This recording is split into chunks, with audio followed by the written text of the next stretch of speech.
কম বাজেটের মধ্যে যারা ভালো মানের ব্লুটুথ ইয়ারবাডস খুঁজে থাকেন তাদের জন্য আদর্শ চয়েস হতে পারে এই M25 ইয়ারবাডস।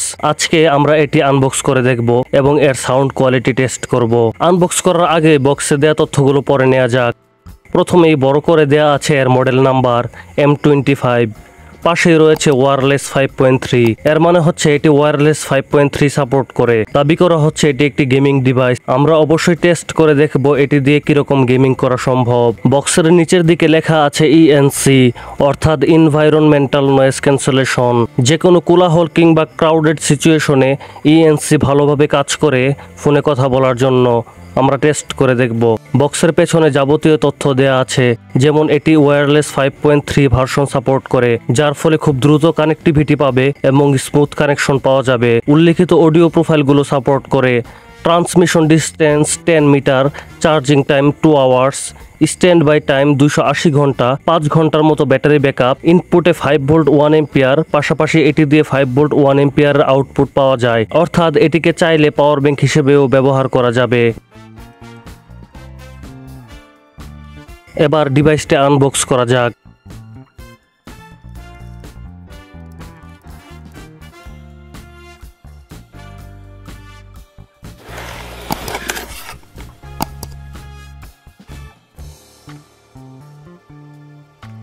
বক্সের ভেতরে সুন্দর একটি কেবল দেয়া আছে। এটি একটি USB to Type-C কেবল। সাথে একটি ইউজার ম্যানুয়াল দেয়া আছে।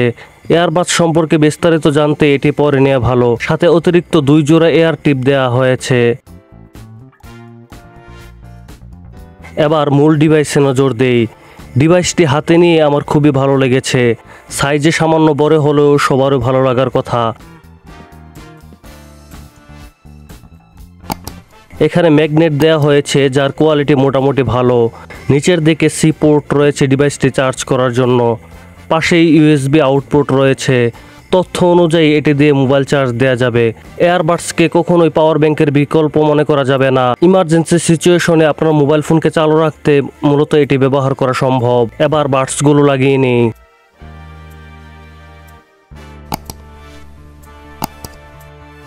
বাডসগুলো লাগিয়ে নেওয়ার সাথে সাথে দুটি বাডসে LED জ্বলছে এবং বক্সের গায়ে RGB জ্বলছে। দেখতে ভালোই লাগছে। বক্সের গায়ে এই মুহূর্তে চার্জিং স্ট্যাটাস দেখাচ্ছে। দুটো এয়ারবাডস চার্জ হচ্ছে সেটিও দেখা যাচ্ছে বক্সের গায়ে। এই সৌন্দর্য মুগ্ধ করবে যে কাউকে। এবার পারফরম্যান্স টেস্ট করার পালা। বেশ কিছুদিন ব্যবহার করার পরে বুঝতে পারলাম এর সাউন্ড কোয়ালিটি আমার কাছে মোটামুটি ভালোই মনে হয়েছে। সাউন্ড মোটামুটি স্পষ্ট।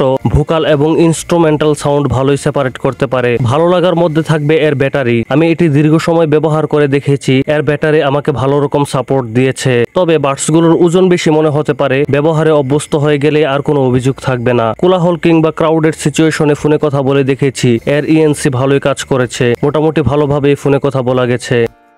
এত কিছু ভালো লাগার মধ্যেও এর বেশ কিছু খারাপ দিকও আমার নজরে পড়েছে। প্রথমেই বলতে হবে এর বিল্ড কোয়ালিটি। এটি তৈরি করতে যে মেটালের বডি ব্যবহার করা হয়েছে সেটিকে মোটেও মেটাল বলে মনে হয়নি। আপনারা চাইলে পরবর্তীতে কোনো এক ভিডিওতে এটিকে খুলে দেখার চেষ্টা করব এবং আমরা দেখতে পাবো এটিতে মেটাল ব্যবহার করা হয়েছে নাকি প্লাস্টিক, এবং এটিও দেখতে পাবো এর ভেতরকার গঠন কোয়ালিটি। এর ঢাকনাটিতে যে ম্যাগনেট ব্যবহার করা হয়েছে তা অত্যন্ত শক্তিশালী না হলেও মোটামুটি কাজ চালিয়ে নেওয়ার মতো। তবে ম্যাগনেটটি আরেকটু ভালো হওয়া দরকার ছিল। এয়ারবাডসটি মোটামুটি ভালোভাবে আটকে থাকে, তবে একটু জোরে ঝাড়া দিলে ছুটে পড়ে যাওয়ার সম্ভাবনা রয়েছে। এটিও আরেকটু ভালোভাবে আটকানো যেত। কোম্পানি এটাকে গেমিং এয়ারবাডস দাবি করা হলেও এটা দিয়ে গেমিং করা যায়নি।